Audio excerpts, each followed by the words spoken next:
Buenas tardes a todos y a todos los presentes.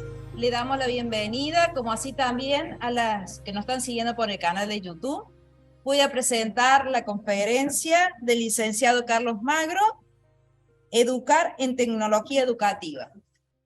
Carlos es licenciado en Ciencia Física por la Universidad Complutense de Madrid y en Geografía e Historia por la Universidad Autónoma de Madrid y la Escuela de Organización Industrial.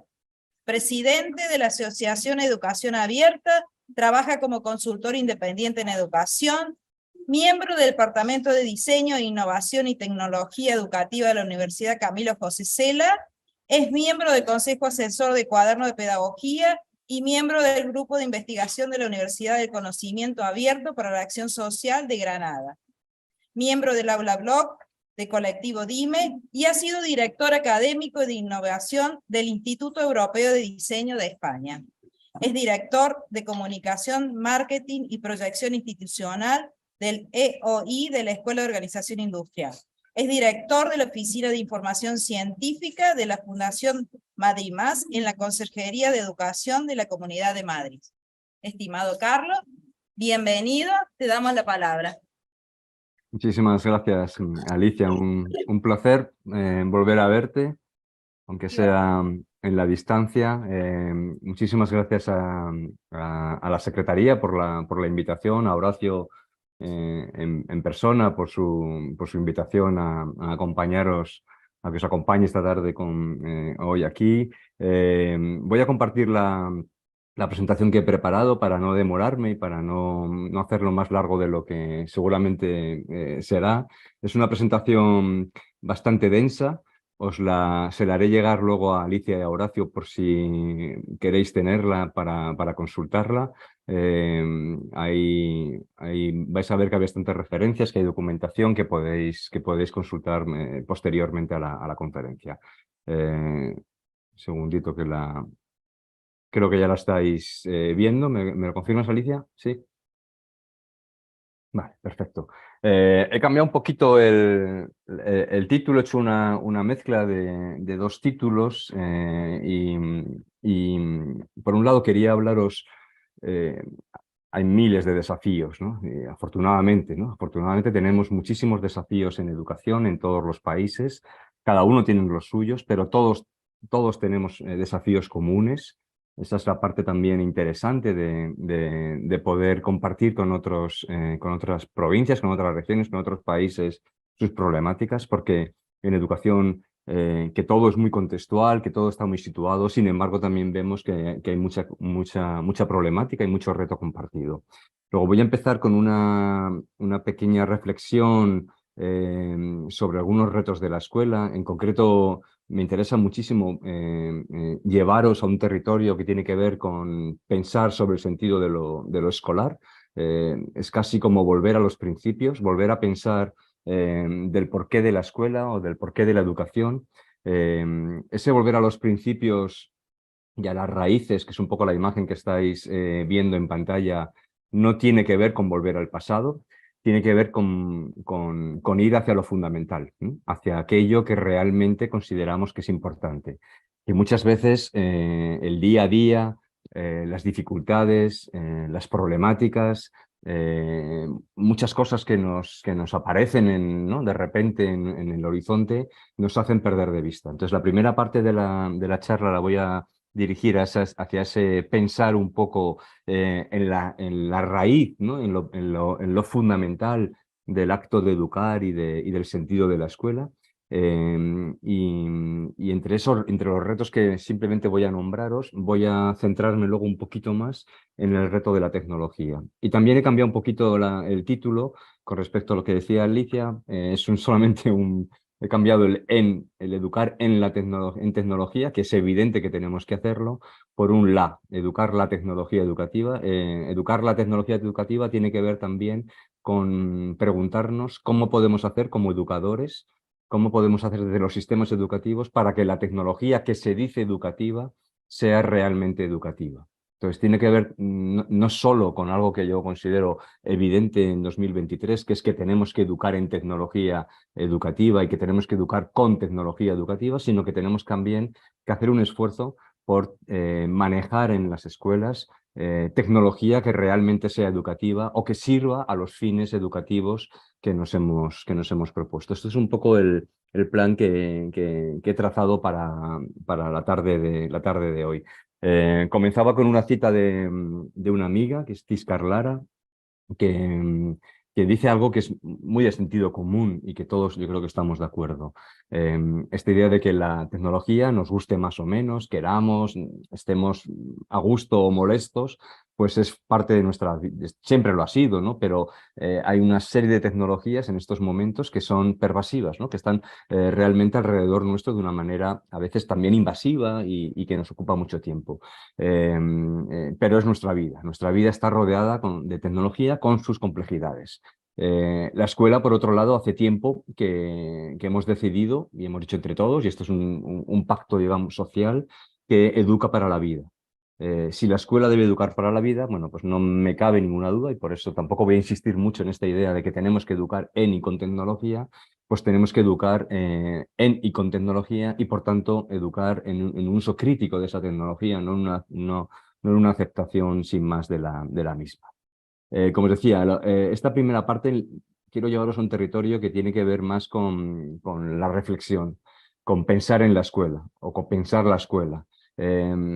Con pensar la escuela no para inventarnos otra escuela, porque probablemente haya muchas cosas de la escuela como concepto que ha ido evolucionando con el tiempo que nos interesa mantener o rescatar o recuperar. Pero sí que me interesa muchísimo que nos hagamos la pregunta de qué es la escuela. Es una pregunta que parece que es muy evidente, pero que no tiene una respuesta tan sencilla. ¿Qué es lo que hace que una escuela sea una escuela? A diferencia de otros espacios de aprendizaje, por ejemplo, que son lugares de aprendizaje, ¿no? Hay muchísimos, conocemos muchísimos, cada vez más, pero no son escuela. Entonces, ¿qué es lo que hace que una escuela sea una escuela? ¿Quiénes o quiénes hacen la escuela? ¿No? ¿Quiénes son los protagonistas de la escuela? Que evidentemente son los estudiantes, pero no solo. Y vosotros lo sois también. Vosotros hacéis escuela, evidentemente.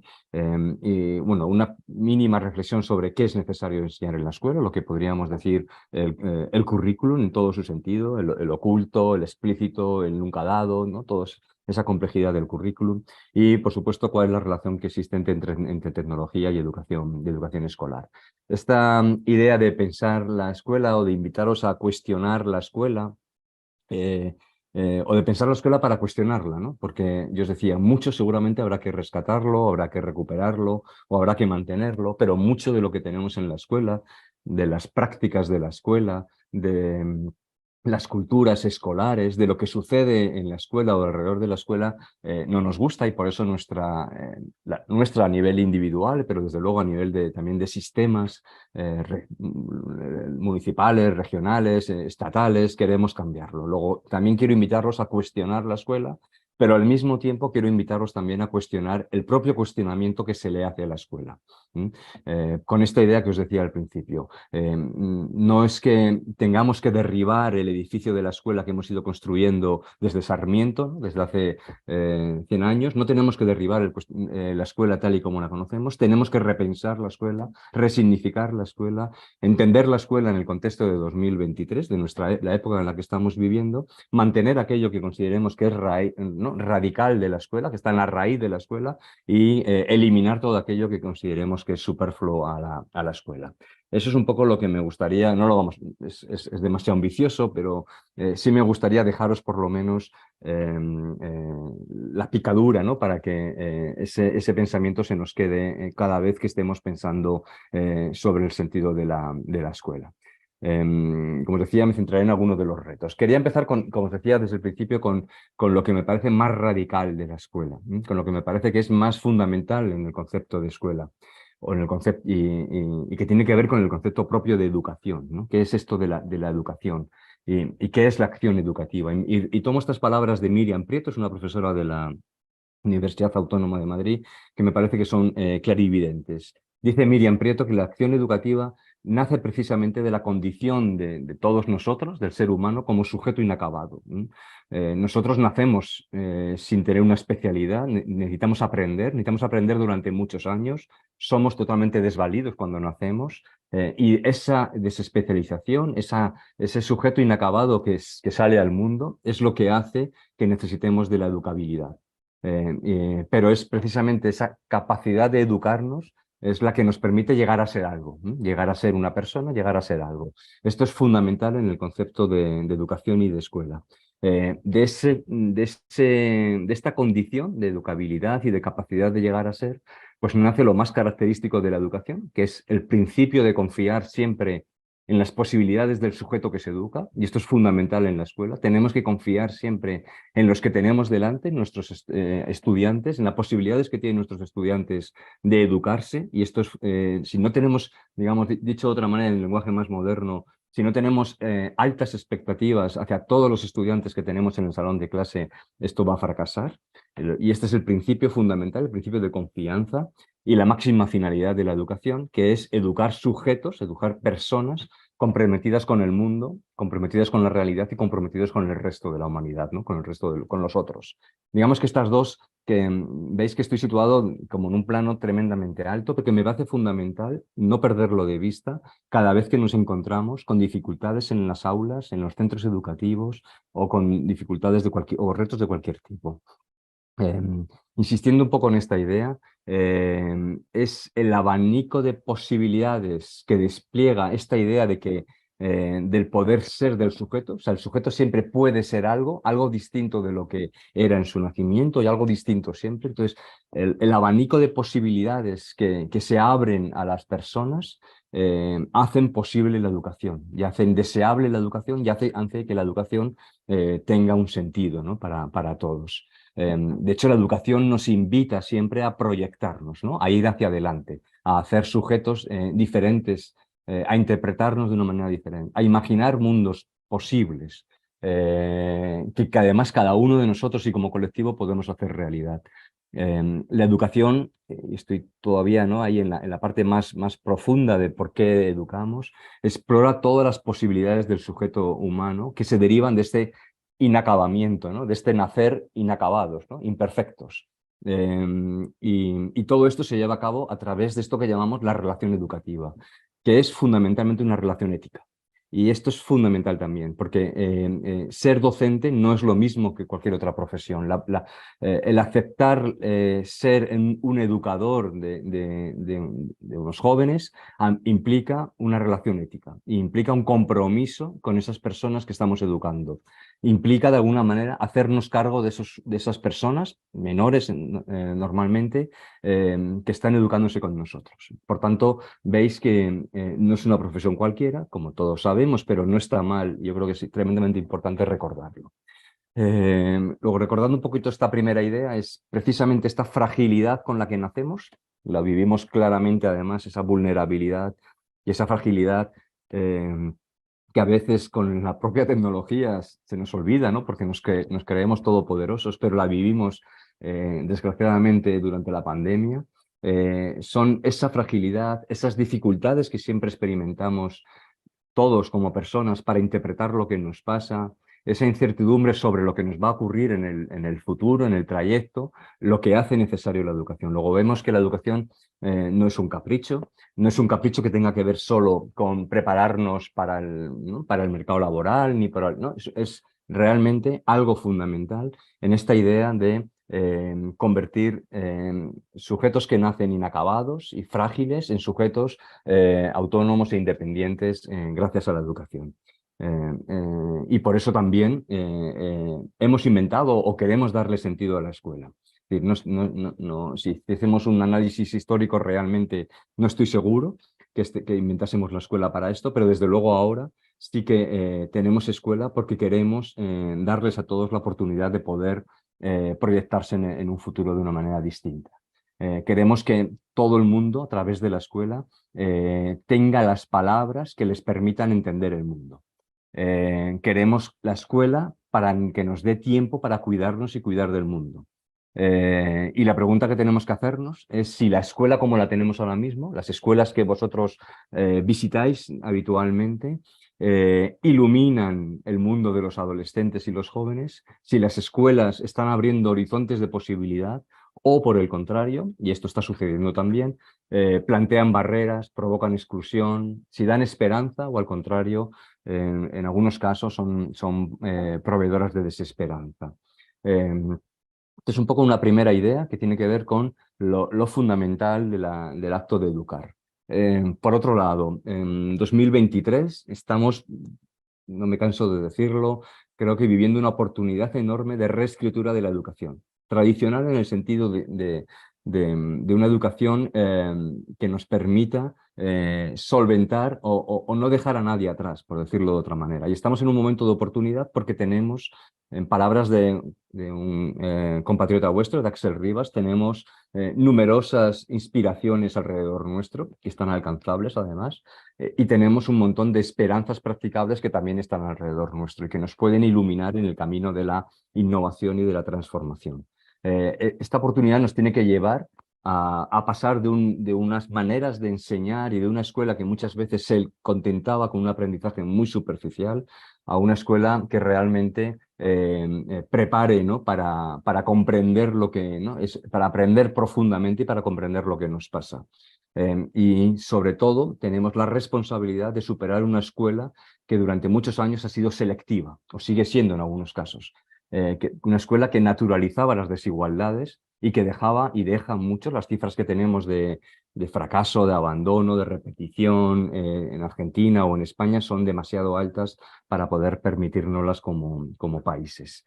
Es decir, que estamos en un buen momento porque tenemos conocimiento, investigación, ejemplos, pero también estamos en un momento, como todos sabéis, porque estáis todo el día a pie de aula o a pie de escuela, visitando escuelas, un momento paradójico y complejo para docentes, escuelas, vosotros como supervisores.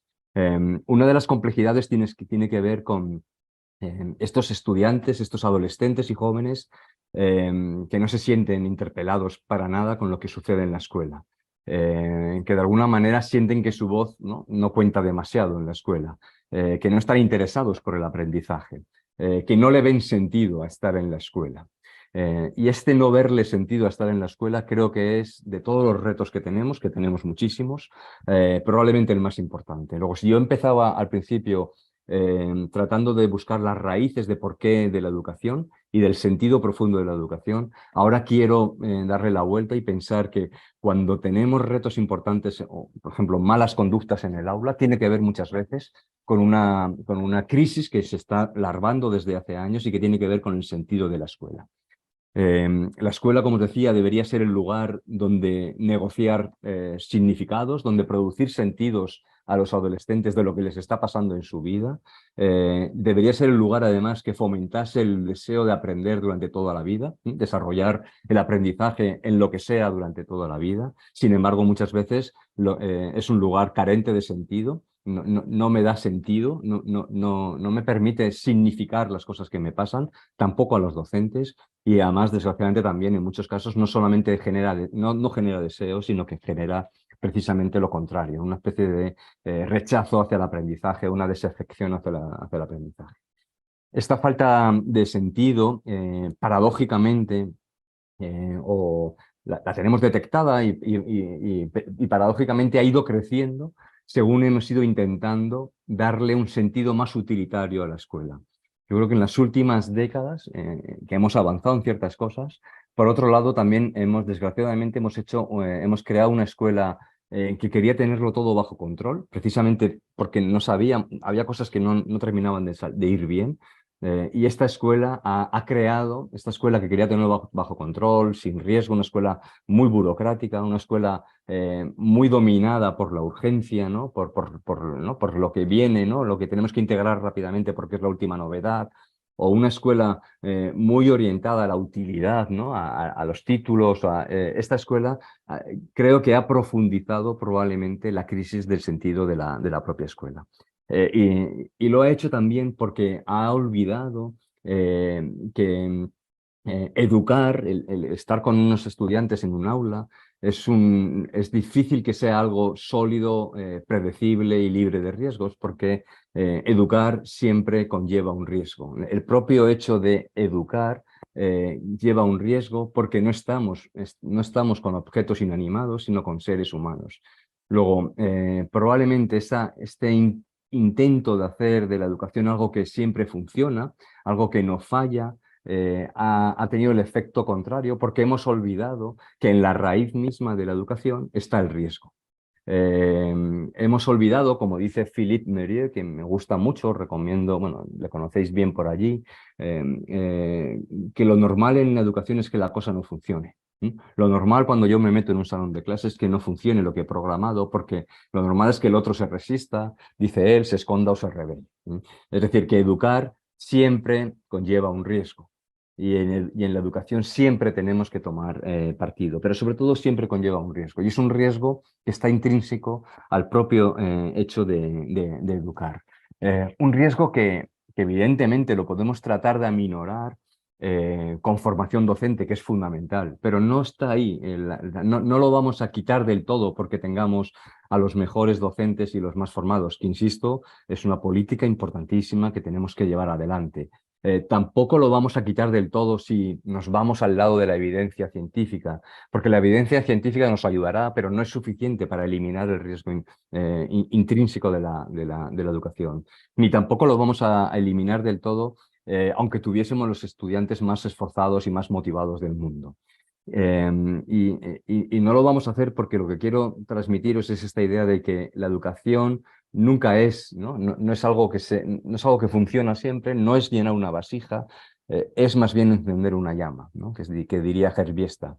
El riesgo existe porque los alumnos no son objetos, insisto, sino son sujetos, y son sujetos de acción y de responsabilidad. Y por tanto, eso hace que siempre tengamos un riesgo, que las cosas no siempre funcionen como tenemos planificado. Con esto lo que quiero, con esta parte que estaba, con esta idea del sentido de la escuela, con esta idea del riesgo intrínseco de la escuela, y con esta crítica a la escuela que trata de tenerlo todo programado y orientado, lo que quiero también transmitiros es esta idea que me parece fundamental, que es en educación es muy importante que tengamos claro hacia dónde estamos yendo, que tengamos claro hacia dónde queremos, qué es lo que queremos lograr con nuestros esfuerzos educativos. Solo cuando tenemos claro hacia dónde queremos ir, y esto hay que repetir, no tenemos que repetir sistemáticamente, entonces podemos tomar decisiones sobre currículum, sobre procesos, sobre metodologías, sobre tecnología. Y también es importante recordar, y esto es en estos momentos en los que muchas veces el lenguaje que tenemos alrededor nuestro solo habla de aprendizaje y no de educación, que no todo aprendizaje es educativamente deseable, que lo que nosotros hacemos en la escuela es educar. Y la diferencia entre la educación y el aprendizaje es que el aprendizaje puede ser de cualquier tipo, no tiene una dirección contraria, ¿no? Y no todo aprendizaje es educativamente deseable, pero la educación, esto que queremos, este formar sujetos independientes y responsables, sí tiene una dirección concreta, que es la dirección que nosotros le marcamos como educadores o como sistemas educativos. Dejarme que me salte un poquito por aquí para poder avanzar un poquito más. Una idea fundamental que solo menciono de paso para que la recordéis, porque si queréis luego hay algunas diapositivas más en la presentación, es esta idea, por tanto, de que la escuela que necesitamos sería una escuela sería entender que la escuela que necesitamos sería tanto una comunidad de aprendizaje como una comunidad de cuidados. Y otra idea que me parece también fundamental para ir en contra un poco de lo que a veces nos ocurre con la escuela, esta escuela acelerada que yo os decía, es que precisamente la escuela, en este mundo acelerado en el que estamos, en este mundo obsesionado muchas veces por la velocidad y por los resultados, ¿no? Porque acaban de salir hoy, ¿no? Publicados unos resultados de la prueba de lectura y matemáticas en Argentina, ¿no? Y es importante tener esos resultados, desde luego, pero esta obsesión a veces excesiva por los resultados hace que en la escuela no tengamos el tiempo que necesitamos para demorarnos en las cosas importantes que necesitamos también demorarnos. Luego también creo que deberíamos reclamar una escuela que fuese un poquito más a contratiempo y que fuese una escuela que nos permitiese frenar un poco, que les permitiese a los estudiantes frenar un poco para precisamente tener el tiempo para dedicarle ese tiempo y prestar atención a las cosas que les pasan y a las cosas del mundo. La escuela también debería ser, ¿no? En este mundo que no se para y por tanto no podemos pararlo, pero sí podemos parar un poco lo que sucede en la escuela. Y la escuela debería ser un espacio de desaceleración que nos permitiera precisamente, cuando somos estudiantes, cuando somos adolescentes y jóvenes, tomarnos el tiempo para reflexionar y pensar, para reforzar la atención hacia las cosas y hacia los otros, y para aprender también a estar atentos en este mundo en el que cada vez nos cuesta más estar atentos. Luego, ahí planteo otro de los retos importantes que tiene la escuela, la necesidad de tiempo. La necesidad de tiempo precisamente para leer y cuidar el mundo, ¿no? Que significa entender el mundo que nos rodea, entender cada uno su mundo, el que le rodea, y entender también a las personas que tenemos alrededor. Y sin embargo, como os estoy diciendo, desgraciadamente, y un poco los ritmos del tiempo actual, la escuela de hoy está demasiado acelerada y no tiene tiempo. Esto claramente para mí sería uno de los retos importantes que tendríamos que tener. Si yo pensara os decía, ¿cuáles son los fines entonces de la educación? Cuando estamos en la escuela, ¿cuáles son los fines de la educación? Más allá de lo que os he dicho al principio, que estaba todavía como muy alejado del día a día de la escuela. Bueno, pues a la educación le pedimos cualificación, le pedimos que dote de conocimientos, capacidades y valores a los estudiantes. Y esto es fundamental, pero no es suficiente. A la escuela también, y también es importantísimo, le pedimos que nos eduquen y nos socialicen las tradiciones, en las culturas, en las formas de ser, en las formas de actuar, ¿no? Que nos socialicen en nuestro mundo. Fundamental, pero tampoco es suficiente. Hay ¿no? Hay una tercera función que le tenemos que pedir a la escuela, que creo que es la más desatendida y quizás sea la más importante. Así como vuelvo para atrás, creo que la escuela, con sus más y con sus menos y con sus altibajos y con muchos chicos y chicas que se nos quedan descolgados, pero sabe cómo tiene que cualificar, más o menos, sabe cómo tiene que dar capacidades, valores y conocimientos. La escuela, desde luego, socializa en la cultura. Creo que en los últimos tiempos hemos ido abandonando también hemos abandonado esta tercera función que me parece fundamental, que es que la escuela también debe educar para convertirnos en sujetos autónomos e independientes, que tiene que ver precisamente con este objetivo inicial que yo os planteaba cuando os decía que educamos y necesitamos de la escuela precisamente porque nacemos incompletos. Porque nacemos dependientes, incompletos y no especializados. Bueno, pues en ese proceso de convertirnos en sujetos autónomos e independientes, la educación es fundamental y el papel de la escuela tiene que serlo. Y muchas veces, por las prisas, por las urgencias, por responder a ciertas demandas, nos centramos nada más que en la cualificación o en la socialización. Por tanto, necesitamos una escuela que de alguna manera, a lo mejor en vez de tres, resumiéndolo en dos, sea capaz de empoderarnos, es decir, de darnos esas capacidades, esas competencias, pero también de emancipar, ¿no? De darnos esa capacidad de ser sujetos independientes.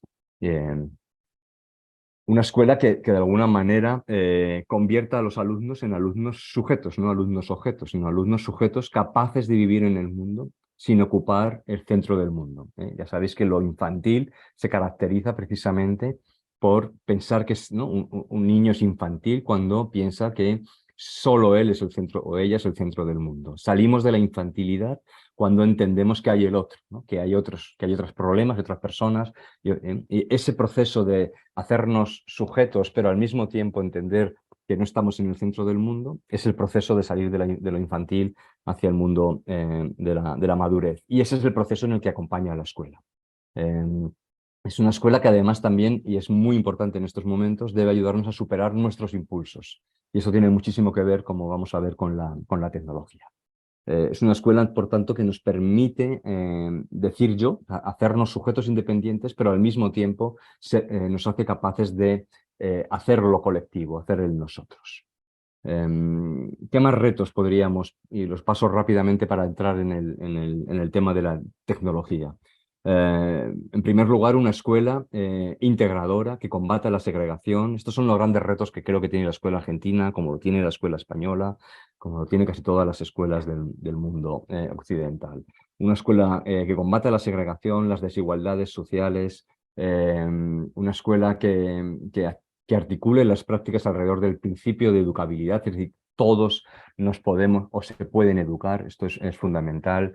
Una escuela que sea capaz de responder a los ritmos de las personas y no una máquina que va por encima de los ritmos de todos. Una escuela que sea capaz de responder, esto es dificilísimo de hacer, ¿no?, a los intereses de los alumnos sin abandonar la pretensión de interesarles en aquello que consideramos que es importante que se interesen. Luego, responder a sus intereses al tiempo que mantenemos no abandonamos la pretensión de interesarles.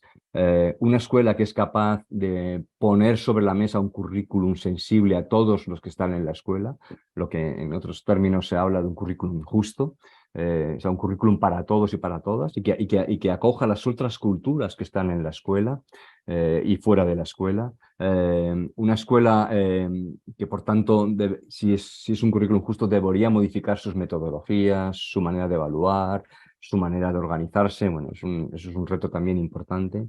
Una escuela que sea capaz de reconocer el derecho a ser escuchados y a tener voz de los estudiantes, que es precisamente, si os acordáis, lo que hace un poquito decía cuando decíamos que tenemos muchos estudiantes que sienten que su voz no es escuchada, ¿no?, que no se sienten interpelados por lo que pasa en la escuela. Bueno, pues tenemos que hacer precisamente de la escuela una escuela que escuche la voz de los estudiantes mucho más de lo que lo hace. Y por último, una escuela que sea capaz de entender y atender lo que está pasando más allá de la escuela. Los contextos sociales, pero también, como vamos a ver, todo lo que está alrededor de la escuela. Durante muchos años la escuela pretendió que se bastaba ella sola, que lo que estaba fuera le sobraba y que no era importante para lo que sucedía dentro. Sabemos de sobra que el contexto social, de vida de las personas, cultural de las personas, influye profundamente en lo que pasa dentro de la escuela.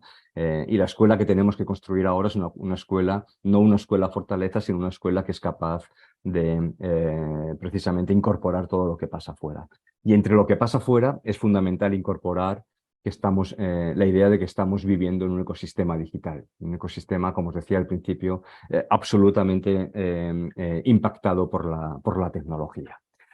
Unas tecnologías que no son solo herramientas, esto es un concepto tremendamente importante, ya conocido por todos, sino que son realmente fuerzas ambientales, antropológicas, sociales, que de alguna manera están creando, unas tecnologías que están creando modelando nuestra realidad intelectual, que están cambiando la manera que tenemos de comprendernos a nosotros mismos, que están cambiando la manera que tenemos de relacionarnos con los otros, que están cambiando la manera que tenemos de interpretar el mundo. Es decir, no estamos solo ante tecnologías entendidas como herramientas, sino realmente ante un ecosistema de vida, ante un entorno en el que ya sucede todo lo que tiene que ver con nuestra vida, pero sobre todo también todo lo que tiene que ver con la enseñanza y el aprendizaje. Por eso, entre los retos que yo quería destacar hoy está este reto de lo tecnológico, porque lo tecnológico no es este conjunto de herramientas, sino realmente el ecosistema en el que estamos viviendo. Un ecosistema, por tanto, que tiene que ser dominado. Y ahí entraría todo lo que queráis que tiene que ver con la competencia digital, tanto de alumnos, de estudiantes como de docentes, ¿no? Es el contexto de vida, es el contexto de enseñanza y aprendizaje, y por tanto tenemos que desarrollar la competencia digital de unos y de otros. Y es un contexto que efectivamente el reto que nos plantea es cómo hacemos para entender que las trayectorias de aprendizaje de nuestros estudiantes no solo suceden dentro de la escuela, sino también fuera de la escuela. En algunos casos de manera muy rica, en otros de manera muy pobre. Entonces, entender las trayectorias individuales de aprendizaje, ser capaces de personalizar ese aprendizaje teniendo en cuenta por dónde se mueven fuera de la escuela, ser capaces de entender que el aprendizaje efectivamente es ubicuo, ¿no?, que sucede en todos los momentos, en distinta calidad y cantidad, es un reto que la escuela tiene que incorporar. Tiene que incorporar lo que sucede fuera de la escuela y tiene que incorporar también el reto también importantísimo de entender que ya no está gestionando una escasez, la escasez de información y conocimiento que era tradicional. Íbamos a la escuela, entre otras cosas, porque era el único lugar, además de la biblioteca, donde accedíamos a la información y al conocimiento, sino que ahora la escuela es un lugar en el que uno más de los muchos lugares en los que se produce información y conocimiento accesible para todos. Estamos en un contexto no de escasez de información y conocimiento, sino de abundancia, lo cual no quiere decir que todos lo manejemos, que todos tengamos claro lo que... ¿no? Pero estamos en un contexto de abundancia y hay que saber manejarse en ese contexto de abundancia. Y la escuela tiene que redefinir su actividad en este contexto de abundancia, que en muchos casos es negativo, pero tenemos que redefinir lo que hacemos en la escuela en este contexto de abundancia. Tenemos que reubicar, por tanto, la escuela no es el único lugar donde se produce el aprendizaje, insisto, sino que hay que reubicarlo en una red de contextos de vida y de aprendizaje por el que van entrando y saliendo, transitando las personas durante toda su vida, desde luego durante toda su vida escolar. Y esto cambia profundamente el planteamiento de lo que tenemos que hacer en la escuela y de cómo tenemos que hacer lo que hacemos en la escuela. Y la primera pregunta que tendríamos que hacernos, la pregunta que tendríamos que hacernos es qué tipo de pedagogía tenemos que llevar adelante en este contexto de abundancia. ¿Cómo es una escuela de la abundancia del conocimiento y de la información? Si entendemos esto que estaba diciendo, de que la tecnología no es una caja de herramientas solo, sino un contexto, entenderemos claramente esta afirmación de que no es posible pensar, por tanto, la educación sin tecnología. Y por tanto la pregunta ya no es esa pregunta vieja de los años, de hace 20 años, de si tecnología sí o no, que, bueno, todavía no la seguimos haciendo. Ahora con el ChatGPT, ¿no? ChatGPT sí o no, no es esa la pregunta exactamente, sino qué tecnología, diseñada y producida por quién, para qué queremos esa tecnología y cómo queremos utilizar esa tecnología en nuestras aulas y en nuestras escuelas. Estas son algunas de las preguntas que tenemos que hacernos en este momento cada vez que pensamos en tecnología. Esta relación entre tecnología y educación no es sencilla, no es directa, es compleja, está llena de aristas. Y uno de los problemas mayores que hemos tenido en los últimos 20-25 años es la incorporación y la traslación de muchas tecnologías desde otros contextos a las aulas sin suficiente reflexión, sin suficiente crítica de esas tecnologías y sin apenas marcos teóricos de cómo utilizar la tecnología educativa en el aula. Y este es un tema que todavía tenemos mucho que investigar y mucho que trabajar. Esa incorporación sin reflexión de la tecnología ha provocado en muchos docentes, en muchas escuelas, en muchos de nosotros, posiciones como muy simples, muy polarizadas, ¿no? Pues yo sí, pues yo no, ¿no? Y es muy normal encontrarnos en el debate educativo, y ahora es un buen ejemplo porque lo estamos viviendo con la inteligencia artificial, posiciones muy extremas, ¿no? Desde los tecnoutópicos hasta las posiciones más luditas en relación a lo tecnológico. En todo caso, un debate muy polarizado que es estéril y que no nos permite avanzar realmente en lo que nos interesa, que es cómo integrar la tecnología en el aula. Para hacerlo, lo que necesitamos precisamente es hacer de la tecnología un objeto de indagación. O sea, tenemos que problematizar, que no quiere decir eliminar, sino problematizar el uso o el no uso de ciertas tecnologías en las aulas y en cada momento. Este ejercicio hay que hacerlo constantemente, lo tienen que hacer los sistemas, lo tienen que hacer las municipalidades, lo tienen que hacer las regiones, lo tienen que hacer las escuelas, lo tienen que hacer los docentes. Tratar de controlar la tecnología mediante la prohibición, como a veces se ha hecho, o simplemente mirando para otro lado, no atendiéndolo, desatendiéndolo, es ampliar la crisis de sentido de la escuela, es ampliar esa tercera brecha que tiene la escuela con respecto a lo que está sucediendo fuera de la escuela, es ampliar la crisis de sentido con la que yo empezaba hace media hora la conversación. Tenemos, les decía, ¿no? Una oportunidad de transformar la educación, pero esa transformación que no se puede hacer solo desde la tecnología, como a veces nos venden, sobre todo los tecnólogos, ¿no? Los tecnólogos, pero tampoco podemos hacerla ya sin tecnología.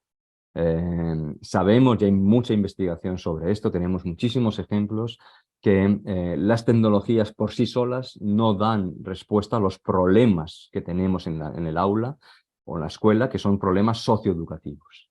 Pero también sabemos que abren oportunidades fascinantes y eso es un poco lo que tenemos que navegar y transitar. Y para eso necesitamos, por ejemplo, mirar esas inspiraciones que yo os decía al principio que citaba a Axel Rivas. No es posible, y durante muchos años lo hemos hecho, ¿no? No es posible separar tecnología de pedagogía, entre otras cosas porque, como os decía, todo es un ecosistema, el ecosistema de enseñanza-aprendizaje en el que estamos viviendo, y ambas se inciden mutuamente. Es decir, la pedagogía está cambiando las tecnologías y las tecnologías están definiendo nuestras pedagogías. Eh, Insisto en esta idea, ¿no? Si entendemos que la tecnología no es un conjunto neutro de herramientas, no es una caja de herramientas, sino el ecosistema en el que vivimos, enseñamos y aprendemos, entonces tenemos que pensar mucho más profundamente en la relación que hay entre pedagogía y tecnología, y tenemos que hacerlo de manera simultánea y entrelazada. Es decir, tenemos que, cuando pensamos en tecnología educativa, tenemos que pensar también en los propósitos educativos, tenemos que pensar en los valores educativos, tenemos que pensar en el contexto en el que estamos, tenemos que pensar en las metodologías. Es decir, tecnología y educativa y educación no van una delante de la otra. Durante muchos años hemos dicho, ¿no? La pedagogía va delante de la tecnología. Primero definamos lo que queremos hacer y luego elijamos la tecnología. Y esto era una reacción a otra mirada que decía que la tecnología lo solucionaba todo. Bueno, pues yo creo que ni la tecnología lo soluciona todo en educación, ni tampoco es cierto que tengamos que poner primero la pedagogía. Es un poco más complejo que esto. En realidad, porque estas posturas, las dos, separan pedagogía y tecnología. Y lo que tenemos realmente es una especie de entrelazado muy complejo con el que tenemos que convivir. Y por tanto, es mejor que tratemos de pensar en una especie de pedagogía entrelazada con la tecnología. Una cosa un poco más mezclada, ¿no? Que no es difícil, que no es fácil de resolver, pero es el punto en el que deberíamos estar trabajando en esta idea de que tecnología y pedagogía en estos momentos están inevitablemente entrelazadas, unidas constantemente, y que tocar una de las dos cambia a la otra. Y que si lo hacemos de esta manera, seguramente podamos encarar mucho mejor los retos educativos que tenemos en este contexto tecnológico en el que estamos ahora.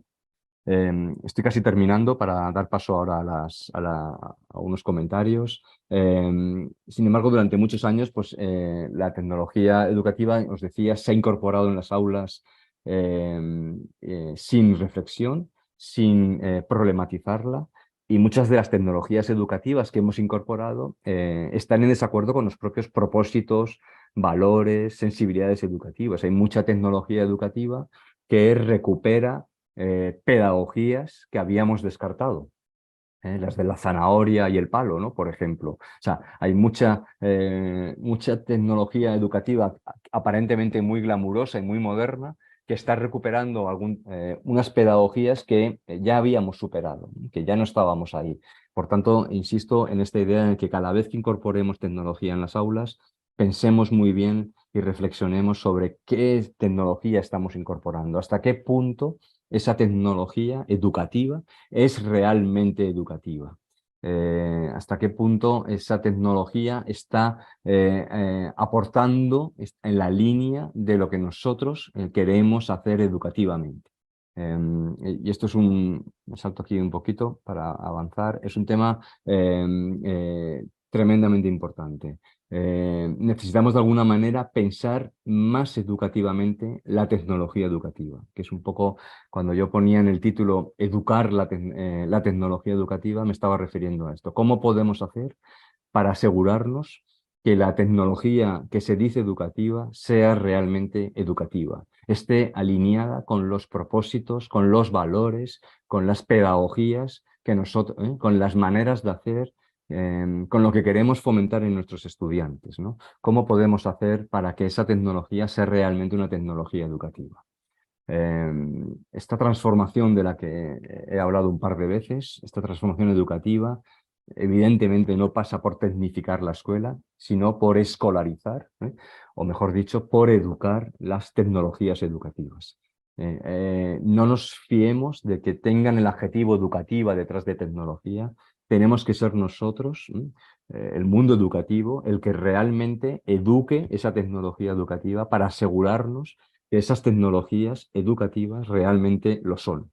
Y esto es, insisto, tremendamente importante.